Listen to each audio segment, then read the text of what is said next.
ईशान किसान जबरदस्त batting दिनिकिया cricket रे हासिल कले प्रथम द्विशतक चमकिले युव बैट्समैन।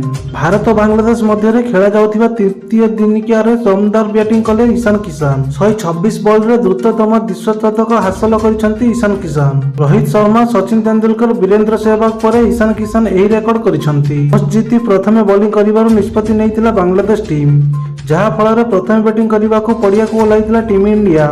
शेखर धवन और ईशान किसान परीर आरंभ करने पड़िया को ओह्लैथिले, हेले मैच आरंभ में किछि समय पर आउट होइथिले शेखर। पड़िया को आसीथिले विराट कोहली। युव बैट्समैन ईशान किसान सह मिसी भल आरंभ करथिले विराट। धीरे धीरे उभयों मध्य पार्टनरशिप बढ़ी चली। सीरीज अंतिम दिनिकिया 85 बॉल रे द्रुततम शतक हासिल करथिले ईशान किसान। यहा पर भी थमी नथिला ईशान किसान को बैट।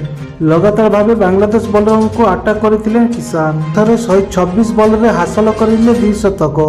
ईशान द्विशतक पर 9टी छक्का सह 23टी चौका सामिल रही, किंतु द्विशतक पर अधिक समय पर्यंत तिष्टि पारि नथिले ईशान। मोट 131 बॉल रे 210 रन करी पाविलियन को फेरिछंती। तेबे ईशान पूर्व रोहित शर्मा 3टी द्विशतक, Martin Guptill, Virender Sehwag, Chris Gayle, Fakhar Zaman, Ishan Kishan रही। रोहित शर्मा नार सर्वाधिक द्विशतक रही। रोहित शर्मा 3टी द्विशतक हासिल कर। भारतीय बैट्समैन सचिन तेंदुलकर विश्व क्रिकेटर प्रथम द्विशतक हासिल करथिले।